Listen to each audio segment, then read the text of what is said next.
Hello, hello! Bienvenue sur Jésus Talk. Pour commencer ce nouveau podcast, il semble important de rappeler comment se compose la Bible chrétienne. Elle est faite en deux parties. L'Ancien Testament, qui commence à la Genèse, quand Dieu créa le monde et les premiers êtres vivants, puis retrace l'histoire du peuple d'Israël à travers la loi, les prophètes et les écrits. Cet Ancien Testament représente la Bible hébraïque. Il est aussi appelé Tanakh en hébreu, un acronyme formé à partir de 3 grandes parties qui y sont représentées. Il se compose donc de la Torah, les 5 premiers livres écrits par Moïse, à savoir la Genèse, Exode, Lévitique, Nombre et Deutéronome, les livres des prophètes appelés Nevi'im et les écrits d'Iketuvim, des livres variés comme Psaumes, Proverbes, Job ou Esther par exemple. À travers tous ces livres composant l'Ancien Testament, nous y retrouvons également l'histoire d'Israël. Israël en tant que personne, mais aussi le peuple, la terre donnée par Dieu et sa relation tumultueuse avec l'Éternel. Toute cette partie de l'histoire se passe avant l'arrivée de Jésus sur terre. La deuxième partie est le Nouveau Testament. Cette partie n'est pas reconnue par les Juifs, mais par les chrétiens seuls. Le Nouveau Testament est quant à lui centré sur la vie et les enseignements de Jésus-Christ, sa mort et sa résurrection, ainsi que sur les débuts de l'Église primitive. Maintenant que la définition est claire, une question peut surgir. Notre foi chrétienne étant basée sur la reconnaissance de qui est Jésus-Christ, ce qu'il a fait pour nous, ses enseignements, pourquoi en tant que chrétiens devrions-nous nous intéresser à l'Ancien Testament ? Ne peut-on pas se contenter du Nouveau Testament ? Après tout, on entend assez souvent que nous ne sommes plus sous la loi mais sous la grâce. Alors pourquoi même s'y intéresser ? C'est ce que nous allons aborder aujourd'hui. Tu veux creuser la parole de Dieu ? Bienvenue sur Deep Talks. Chaque épisode est une exploration profonde entre versets, théologie et révélation. Déjà, on va pas se mentir. L'Ancien Testament est assez particulier à lire. On conseille souvent à des nouveaux dans la foi de commencer par les 4 évangiles qui se trouvent dans le Nouveau Testament, plutôt que de commencer par l'Ancien. Certains passages y sont plutôt difficiles, voire violents. Certaines personnes le trouvent peut-être même lié au judaïsme uniquement, ou tout simplement dépassé depuis la venue de Jésus. Moi-même, dans mon cheminement personnel, j'ai commencé par le Nouveau Testament. Et quand je suis arrivée sur l'Ancien Testament, je vais pas mentir, ça a été plutôt difficile à lire. Entre les lois rituelles complexes et hyper détaillées, les récits de guerre, mais bon, la persévérance paye, car l'Esprit Saint montre petit à petit l'importance de ces recueils et nous ouvre la compréhension sur eux. Tout d'abord, je pense important de rappeler que notre Seigneur était juif et respectait toutes les lois et les fêtes juives. Et je trouve ça enrichissant d'en apprendre plus sur la manière dont le peuple de Dieu vivait sa vie, ses coutumes, sa foi et l'évolution de ses mœurs au fil du temps. Ne pas connaître l'Ancien Testament nous expose au risque de vivre un christianisme détaché de son histoire. Sans ce cadre, les déviants seraient trop faciles, pouvant faire apparaître un Jésus qui n'est pas le vrai, au lieu de le comprendre tel qu'il se révèle lui-même dans les Écritures, l'ensemble des Écritures. Et cette perte ne concerne pas seulement la compréhension de Jésus ou des prophéties, mais plus largement la manière dont Dieu se révèle dès l'origine.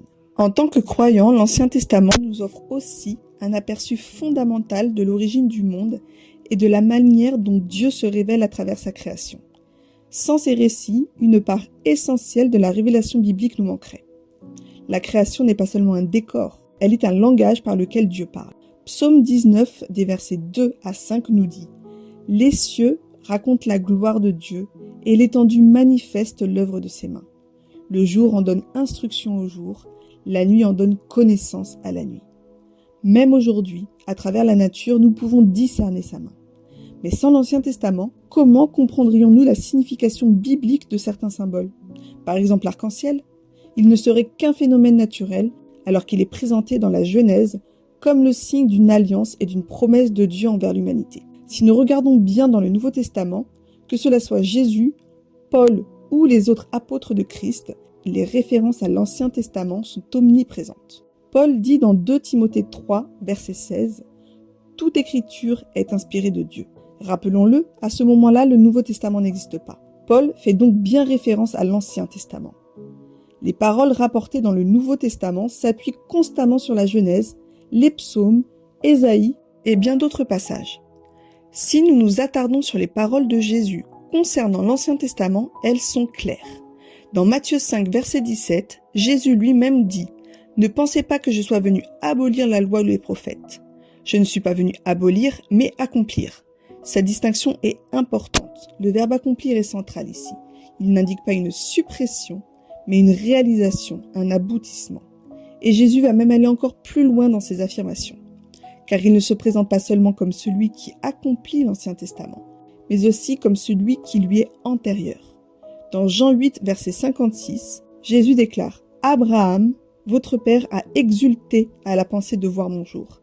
Il l'a vu et il s'est réjoui. » Puis au verset 58, « Avant qu'Abraham fût, je suis. » Cette affirmation est particulièrement forte, car elle place Jésus avant Moïse, avant la loi, et même avant l'histoire du peuple d'Israël.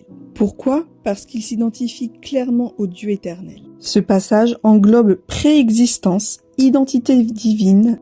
Dans Jean 5, verset 46, il dit « Si vous croyez en Moïse, vous me croiriez aussi, car il a écrit à mon sujet. » Jésus affirme ainsi que sa mission ne commence pas dans le Nouveau Testament, mais qu'il est déjà présent et à l'œuvre dans l'histoire racontée par l'Ancien Testament. Cela signifie que l'Ancien Testament n'est pas simplement un livre qui parle de Jésus à venir, mais aussi un témoignage de l'action de Dieu en Christ avant son incarnation.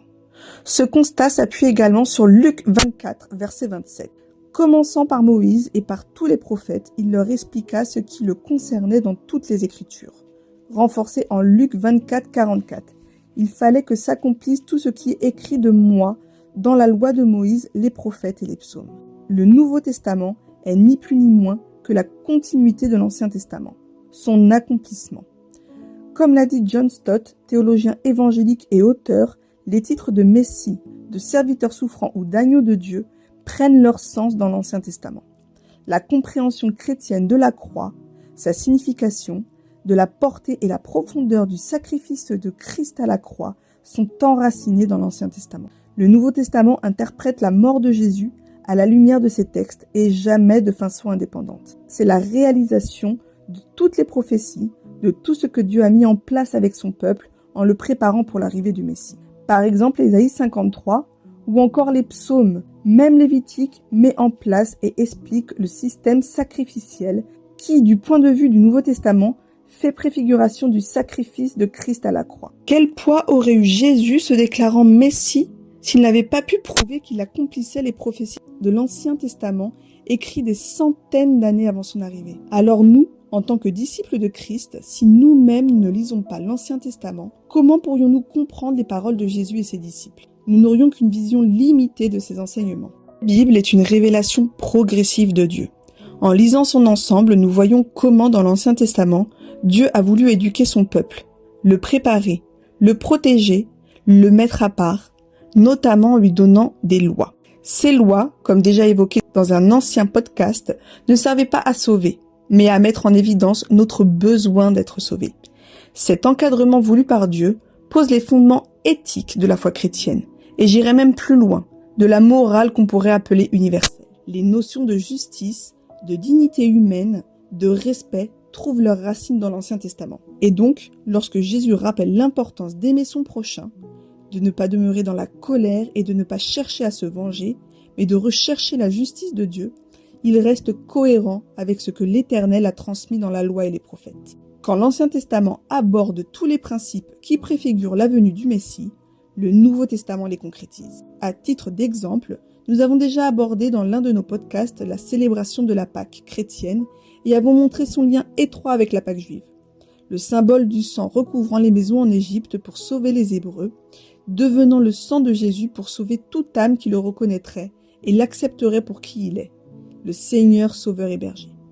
L'agneau pascal de l'Ancien Testament, cet animal devant être sacrifié pour expier les péchés des Juifs, devient l'agneau de Dieu du Nouveau Testament, comme l'a dit Jean-Baptiste dans Jean 1, verset 29. Il vit Jésus venant à lui, et il dit « Voici l'agneau de Dieu qui ôte le péché du monde ». Alors, en tant que chrétien, peut-on vraiment se contenter du Nouveau Testament? Si Jésus lui-même s'appuie constamment sur la loi, les prophètes et les écrits, si les apôtres fondent leur enseignement sur ces textes, si la croix, le salut, le titre de Messie, le symbole de l'agneau trouvent leur sens dans l'Ancien Testament, alors la question mérite d'être reposée avec honnêteté. Se priver de l'Ancien Testament, ce n'est pas simplement éviter des passages difficiles, c'est accepter une foi incomplète, un Christ partiellement compris, une Bible amputée de ses fondations. L'Ancien Testament n'est pas un livre dépassé, ni un simple prélude inutile, une simple introduction. Il est la mémoire de l'œuvre de Dieu, la préparation du salut, le socle sur lequel repose l'Évangile. Comme le dit Jésus lui-même, il ne vient pas abolir, et le Nouveau Testament ne remplace pas l'Ancien. Il l'accomplit, l'éclaire et le révèle pleinement. Lire toute la Bible, c'est entrer dans toute l'histoire d'amour de Dieu avec l'humanité. Et c'est seulement ainsi que nous pouvons vraiment comprendre qui est Jésus, ce qu'il a accompli et pourquoi la grâce que nous recevons aujourd'hui a un prix, et une profondeur et une portée éternelle. Finalement, peut-être que la vraie question n'est pas « ai-je besoin de l'Ancien Testament ?», mais plutôt « puis-je vraiment comprendre et vivre Christ sans lui ?» Merci à toi d'avoir écouté ce podcast. Si cet épisode t'a parlé, partage-le autour de toi et retrouve-nous sur Instagram. On t'aide à aller plus loin avec des contenus qui nourrissent ta réflexion et ta foi. Sois béni.